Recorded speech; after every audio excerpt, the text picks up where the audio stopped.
there's my thing. Oh.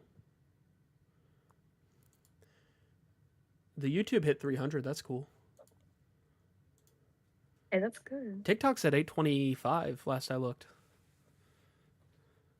I'm famous. Oh, famous. It's like when a chimp bears its fangs out of it. But, oh my goodness. Guys. No, there's a trivia night going on this week for the mission trip group. And me and Kanadi were talking last week about like, oh, do we want to go to either the trivia nights, that one, or the one at your parents' church for a fundraiser or whatever? And I'm like, well, it kind of depends on when they are. And Kanadi was like, well, this one is the first one is this week. I went, so the week where I'm stuck with that one all week. You're asking me if I want to go be around a lot of loud people. She goes, so no. I went, no, dear. I very much, I will not want to do that. They're lucky they're getting me to go to the work day.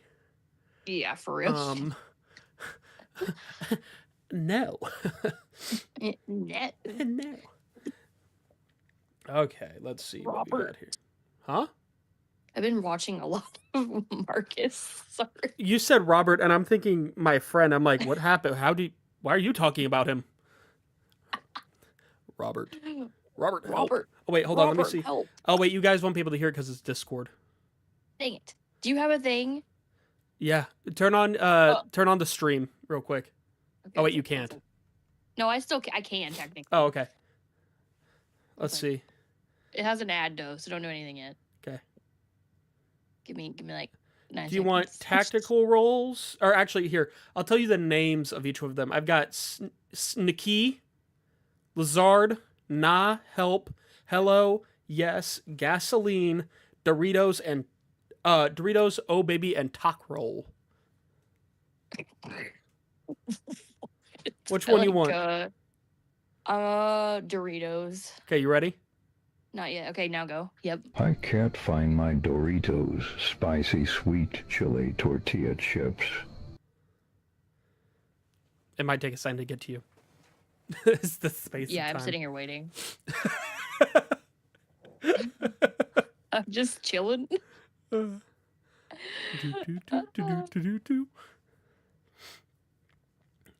while we're waiting for that. How's it going, Ghostlings? My name is Ghostoniki. I'm here with Moon and with Vess, 2 of the 3 Multiverse Menagerie gang, and we are back with Obojima, the Guardian Physic. No Newt tonight because of work. At least in the real world, it's because of work. His boss switched around his schedule, unfortunately, so we don't have him. That's fine. We're still gonna do things. I need water.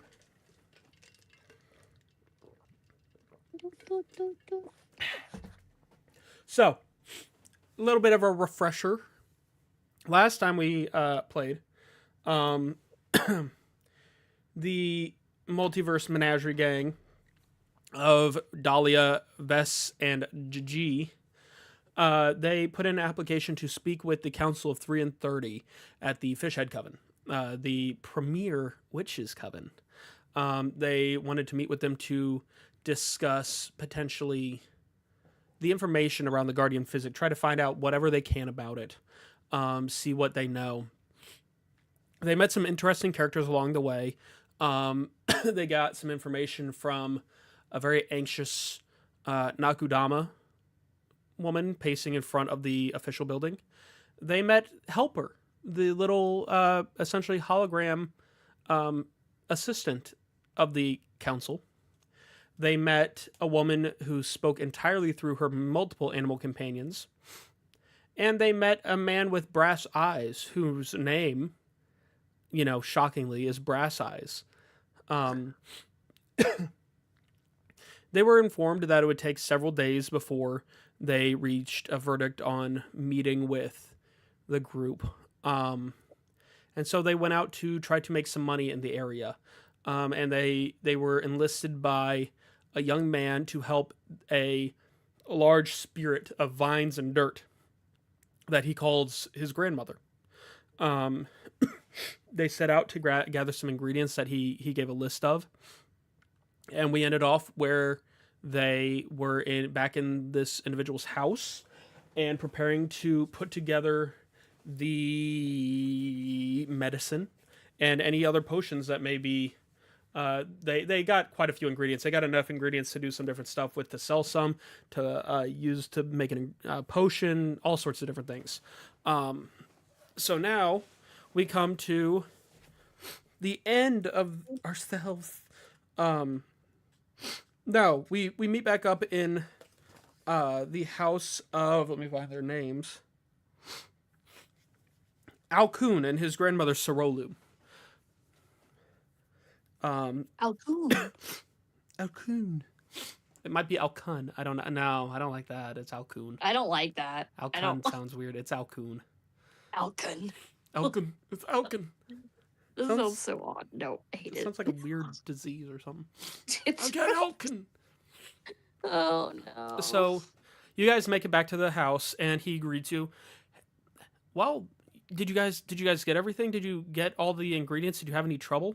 I really hope you didn't run into any issues. Really. I feel like we got everything pretty easily. It just took some time, of course, but yeah, we have everything. I mean, you guys went fairly quickly. Considering that the sun shrooms, I mean, they typically only grow within the wandering forest. I mean, you guys made good time. So, anyways, let's go ahead and we can get started. Let's see.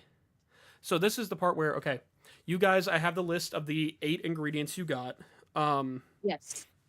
And you got 4 of the Kajobi berries, by the way. I do want to remind you of that.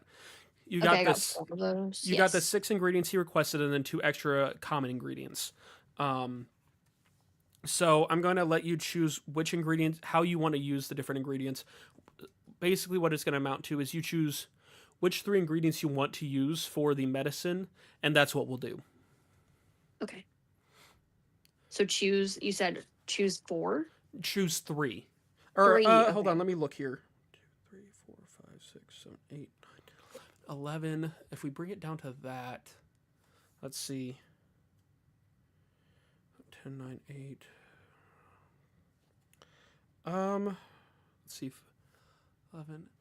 No, so that because potions require 3.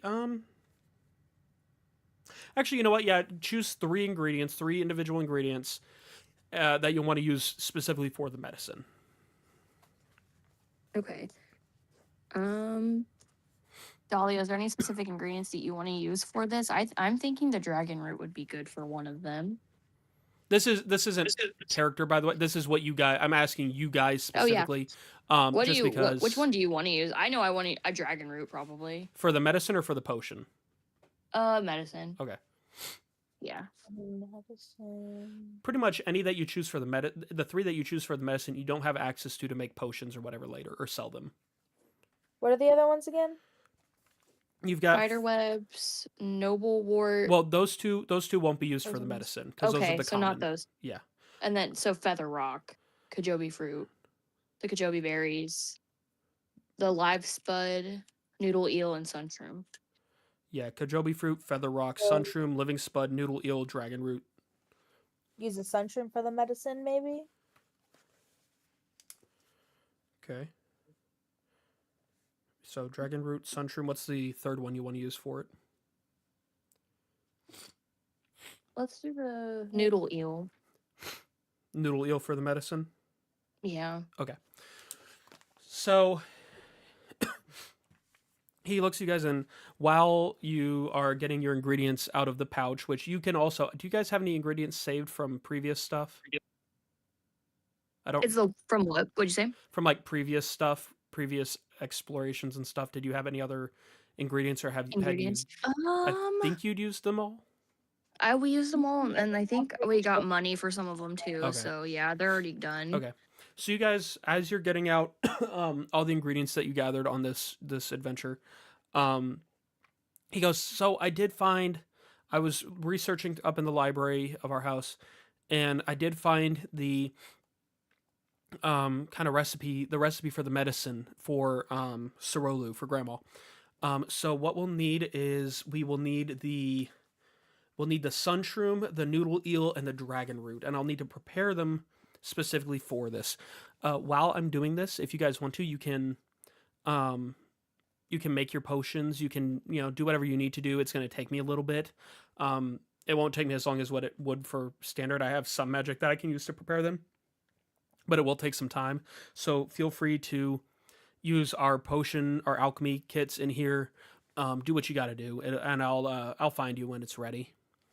Okay. So he goes Sounds back good. upstairs to prepare the ingredients for the medicine. So what you guys have left, you've got 4 Kajobi fruit, a feather rock, living spud, spindle leg spiderweb, and knobblewort. Vess does have her new little baby pet My spud living friend. spud. He's my But buddy. that's not potiony. So No. He's my friend. let's see. GP for party. So how do you guys? I And I do have all the stats written down, so it'll go pretty quick on that end. okay, guys. I have the stats too, if anyone needs them. But Oh, just a reminder, the berries. So you have the Kajobi fruit, and you have the berries that you picked around them. Which Yes. reminds me, as you guys are preparing these things, you look over and Gigi is getting real quiet, which is abnormal for him. And his eyes are kind of. And unbeknownst to you, as you guys were walking in, he found the berries that you had in your bag that you picked near the Kajobi berries. I hid those. He's sneaky. Now, luckily, these aren't directly blueberries, but they're blueberry adjacent. They're like the cousin of the blueberry. like they're indigo berries. But he did sneak a couple of them, and he's starting to feel ill. And he sits down on a couch in the living room, and he's passed out.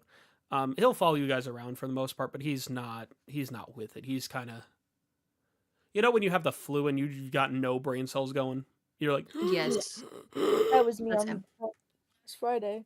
huh? That was me last Friday. Oh, fine. Yeah. But yeah, so that's kind of where he's at.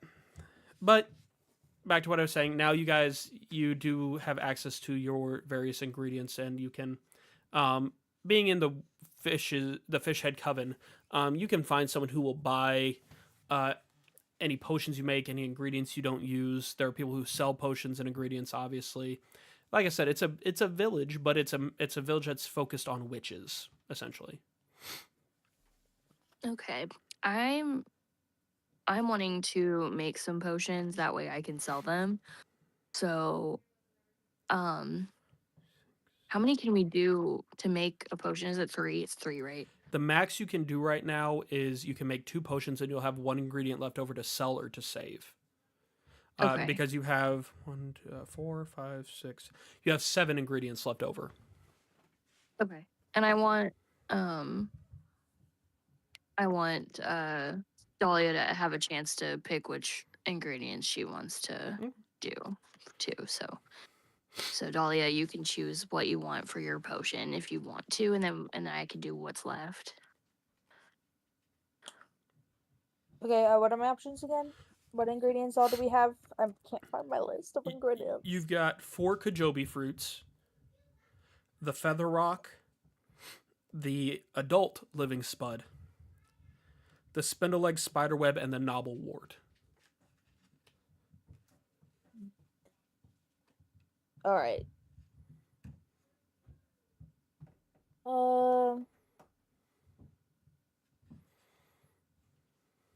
Do you have a preference for which ones you want best? No, not at all. I'll just do whatever's left. I just assumed we should sell it for more money, considering we're kind of running low. At least I am, and I think Gigi is as well. Considering you had to pay for his room, yeah. Exactly why I'm running low. Do we want to make potions and then sell the potions, or sell the ingredients? I'm not sure what would be best. Um, Is selling the potions going to give us more money if we make the potions, or is selling ingredients going to make us more money? the potions would it kind of depends on what potions you make. The potions would likely make you or more money. The problem you run into is if you want to keep one of the potions for later use, Okay. um, then you would Right. not be getting money from that one. Obviously, the ingredients you can't use for anything other than potions, so you could sell them, but then you don't have you're maybe not making as much money. Um, and different shopkeepers may haggle you down or haggle up depending on the situation. You don't have to spend money on Muck to make these potions. He's got a plentiful supply there, so you're good on that. Um, but it kind of depends on what you're going for. The potions themselves, if you sold both of them, would make you more money, most likely. But you may also end up with a potion that you want to keep. Okay.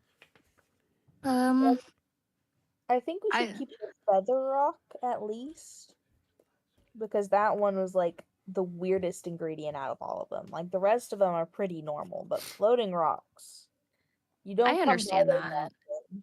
I understand wanting to keep that, considering it was really hard to get too. Really, really hard to get. Yeah.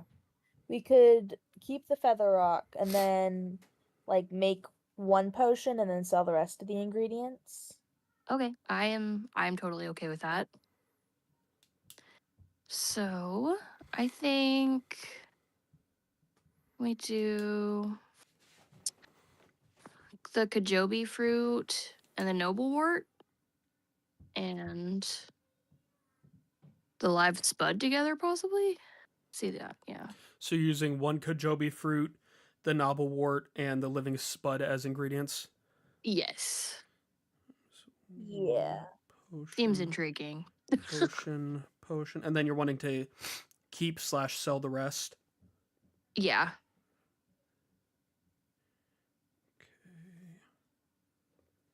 Okay, I've got that written down.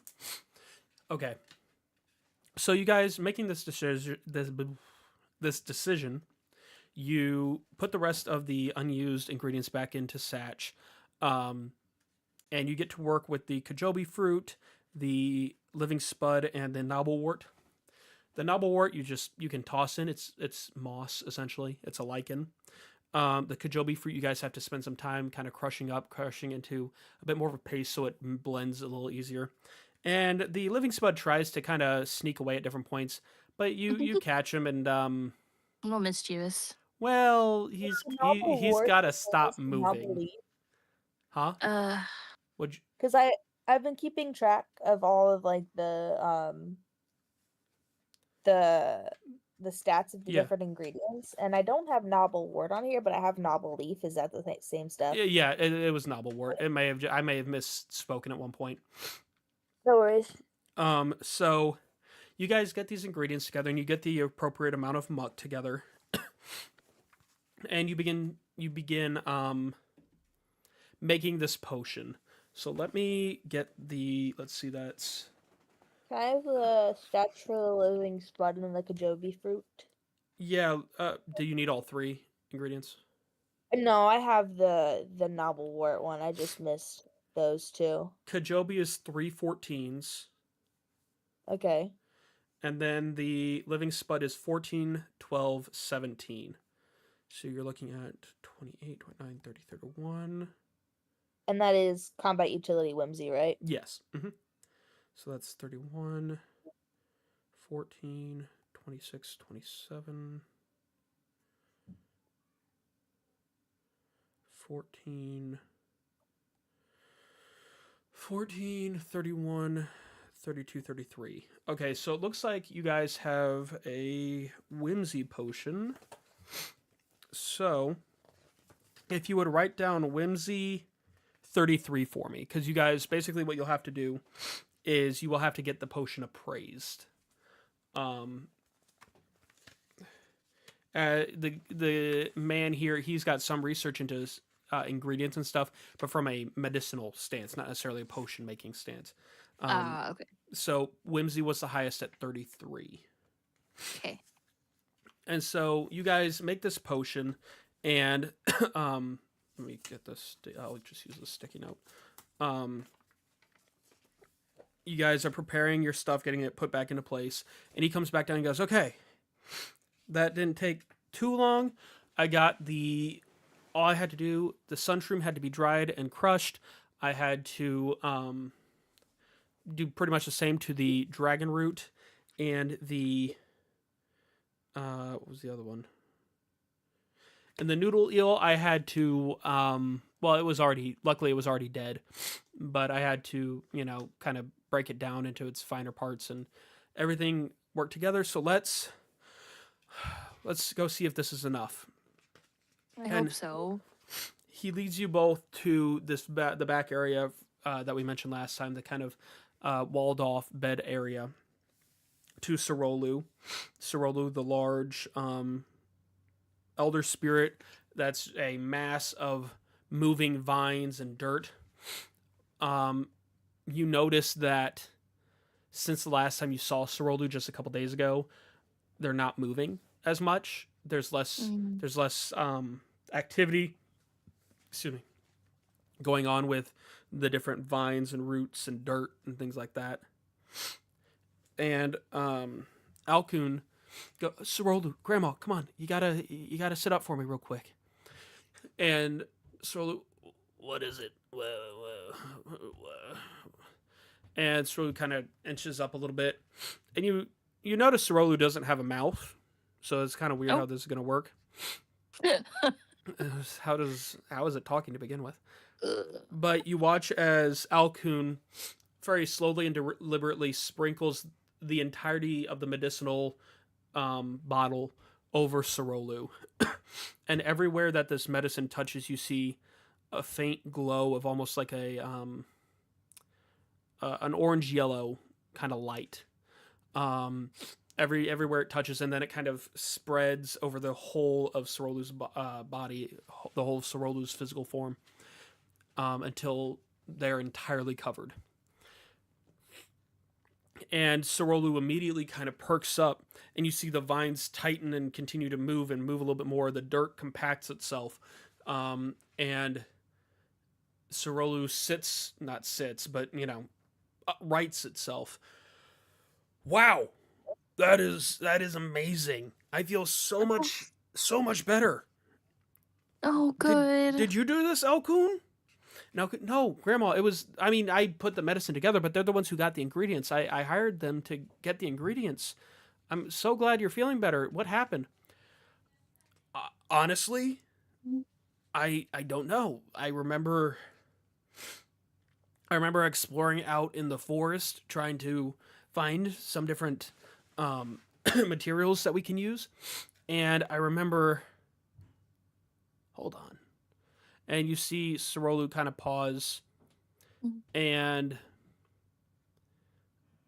you don't see a face on Sorolu, but you see vines moving as if Sorolu had a face. So you see some of them kind of furrow downward, almost like eyebrows. And she goes, I think something had the corruption in the forest. I must have come into contact with it on accident. When we go out there, we're gonna have to watch and make sure that there's nothing, real infected by that, Alkun. We'll have to be careful, and you guys be careful too. But all is well. Alkun, have you paid them? No, Grandma. I was about to do that. You rest. I will take care of it. I'll take care of that, and then I'll start making us our next meal. You just relax.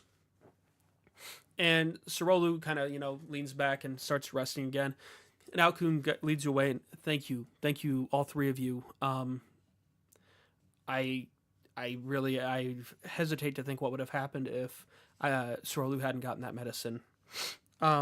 Hopefully this is enough. It's some for each of you or all together, however you want to do. That's entirely up to your group, but I hope this is enough for you. And Sorolu hands you a small pouch with 150 gold. Oh, well. Okay. This is, I mean, you guys helped her. You helped Sorolu so much. So thank you. And I if you need any help with anything, feel free to stop back in. I can do what I can and let you know of, whatever the case may be. But you guys, I hope you have a good day out there, and I hope you find what you're looking for. Well, if you ever need any more help from us, just let us know. I don't know if we told you where we're all from. We're kind of all over the place, but if we ever see another area where you need help, we'll definitely come help you. I'm just glad that we could do something Of course, and for you guys.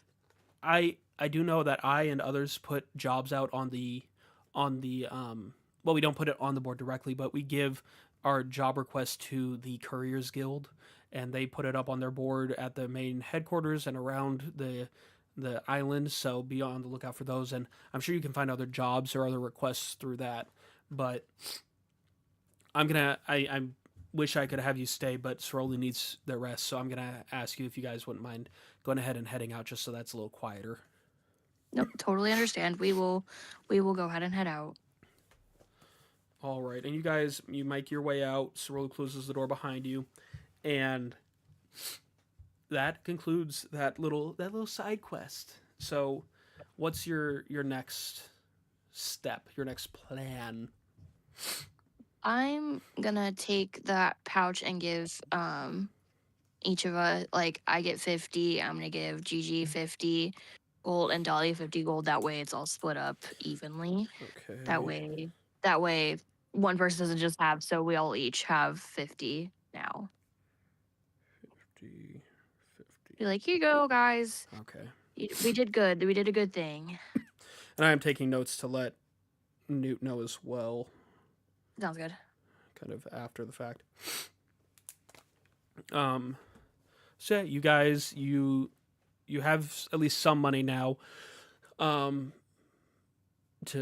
use as you need. And we definitely haven't been contacted yet to talk to the council. Is there anything that you'd like to do, Dahlia, around town while we wait? I do not know. It's like, maybe we can do another job. I was thinking maybe even make more money, because that honestly made me feel really good. I felt really good about that. This is true. We could also just go and find ingredients in general. That is true. And then make potions and sell them, of course. Or we could actually go sell the ingredients we have now, too. We can do that if you'd like. That sounds like a good idea. That way we can just get a little bit more money, too. Okay. All right. So we start heading out and going to go find someone who can look at our potion. Okay, so you go into one of the multiple potion shops in the Fishhead Coven. This one is run by the one you enter is run by a monkey spirit that is quickly swinging from the rafters, going side to side, gathering potions, gathering ingredients, multitasking, working on different projects. And the spirit sees you walk in. Hello, what can I help you with? Hello. We have a potion that we'd like to sell. Have you take a look at? Do you know what kind it is? Whimsy potion. A whimsy. Oh, okay. Well, I can look into that for you. Let me see it real quick. Hand it here. Takes it out of Satch and hands it over. And this monkey spirit, as it's kind of pacing back and forth on the floor, the shop floor, it's looking at the potion, it's grabbing others and comparing it, kind of looking back and forth. It's taking the cork out, sniffing it a little bit, and really getting an idea of kind of, what it is. He goes, "Oh, okay. So what you have here is a grand friendship potion. Pretty good. It's not one I see very often. You must have had some decent ingredients to do this. So the grand friendship potion, you notice that on his table he has a compendium of potions, and these are some that these are all the the known potions that are found. Um, he goes, "You can look through that. I have that cost me a lot of money to get. It costs a lot of money to have put together, so be careful with it. But it is in there. So you look through and you find the Grand Friendship Potion. This potion can be divided into many as 8 parts. When 2 or more creatures consume this golden elixir, they gain the conditional ability to fly. For the next 24 hours, creatures that consumed the elixir gain a flying speed of 60 feet, but only while holding hands with all other creatures that partook of the potion." And he, as you guys are reading through, he looks back and, "So you're wanting to sell this, or are you wanting? What are we thinking? Now that you know what it is." How much are you willing to give us for this potion? Let me look here. So that was. I need to look at the value of stuff here real quick. You said control beat 17 and 3 20 95. Okay. He goes, "Well, whimsy potions are pretty frequent. Everyone loves a good, whimsy. They love a good joke. They love a good adventure. Whimsy's pretty easy to come by. I could give you 80 gold. What do we think?" I look at Dahlia. What do you think? I like that number. I do too. I didn't know if you wanted to keep the potion or if you'd rather sell it. I don't feel like you need it per se, but it's up to you. I agree. I don't think it'll come in super handy at least. Okay, yeah. That 80 is perfectly fine. That sounds great. 3 Grand Friendship. I'm just keeping record of this here real quick. So then we all get like 20, 26. Split 3 ways, it would be Yeah, it's like 26.6. It's like 6. One of you would get a little bit more, but it would be, see, 80 divided by 3 is 3620. Yeah, 26, and then someone would get like, I think 26, 52, 78. Someone would get 28. So 2 of you get 26, one gets 28. I'll just give Dahlia the 28, and me and Gigi will take the 26. I was gonna say Vest can have the 28. Well, she said it first. You get it. He goes, "Well, good doing business with you. Is there anything else I can help you with? I can sell you potions. I don't sell ingredients myself. I don't buy or sell. I get mine supplied by some of the local vendors, but I can point you in that direction as well. It's too costly to deal with trying to store ingredients and find them and all this stuff. So it's just easier for me to buy them from vendors." I would love if you would show us where to go to sell some ingredients, because we definitely have some ingredients we'd like to sell for sure. Absolutely. So if you'll exit the door, and if you go to the right and keep walking across over to the council building, you will find a little kiosk right there by the bridge, right by the entrance of the bridge. That's run by Ermi. He's got some ingredients for sale. You'll see them in the little bins. But yeah, he's in the business of buying. He's usually pretty good to deal with. So I would check with him. Okay, well, thank you so much. We will go head over there and see what he can help us with. Appreciate your time. Yes, of course. Come back again. Tell your friends. My name is Bobo. This is my shop. I'm gonna forget this name in like 5 minutes. You guys are gonna be, let's go back to that shop. And I'm like, Bobo. Who's Bobo? What was he? Yes, Bobo. Tell me what you see Bobo as. So, you know what's funny? I have my dog, I have a toy that she has, and I call them Bobos, so that makes it even more hilarious. Well, you and need a they're monkey literally one. You need a monkey with a little potion bottle. yes, that would make more sense for sure. But Bobo the so monkey. you guys exit the shop and you make your way to the kiosk, and Ermi is just—he's a little old elf. He's real short. He's like I said. I mean, he's an elf, so I mean, he's got some age, but he's just old. And he's hello. What can I help Hello. you with? Are you Ermi? I am. Did Hi, someone Ermi. send you? Yes, Bobo did. We Oh. have some Oh no. I'm from that reaction, I feel like you don't like Bobo. He always steals my bananas when I'm not looking. I have a Oh. potassium deficiency because of him. Oh Oh, no. no. That's not very nice. No, but he's Bobo, so what am I gonna do? Besides, I upcharge him all the time for the ingredients, so it's even. As you should. That kind of compensates your bananas Yeah, back then. yeah, I get. It's bananas aren't cheap. No, they're not. Well, we are here just because we wanted to sell some ingredients that we have to you, or have you take a look at them, see how much we can get for them. Yeah, of course. Let me look at what you've got here.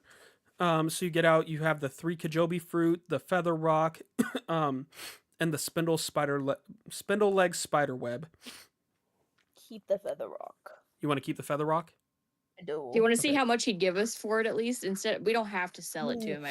No, she wants No. it. You got to have your baby potato. Okay, facts. So so the other 3 you're pretty the other ingredients you're pretty set on selling. Yeah, go ahead and do Okay. those. So sell 1 keep. Okay. So I he would goes, have berries, but someone ate them. the berries aren't ingredients, they're just berries. But still, Oh, okay, my bad. Maybe those have potassium, I don't know. you don't know. That could have been a nice snack. So he looks through and you guys begin handing him the ingredients, and Vess, you begin slowly handing him the feather rock, and out of nowhere you see Dahlia's tongue just kind of flick out and grab it, and it's in her hand, and she's like, no, and quickly puts it back in Satch's bag. And he's like, oh, okay. Sorry, Dahlia. I forgot that you wanted to keep that. My apologies. Oh, okay. He looks through and he goes, well, let's see what I can offer here. Let's see, we got some Kajobi fruits. We got 3 Kajobi fruits, and we got a spindle leg spider web. That's not great. Nope. What I can do 25 gold.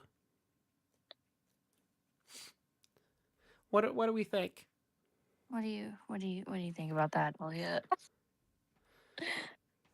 Sounds The Kojobi fruit aren't bad. It's just the spider web. I mean, those are a dime a dozen. I got those in my house. Okay, So, I mean, yeah, no, we'll take it for sure. Okay, We'll take awesome. that. Absolutely. So here you go. Are you wanting any ingredients for yourselves from my shop?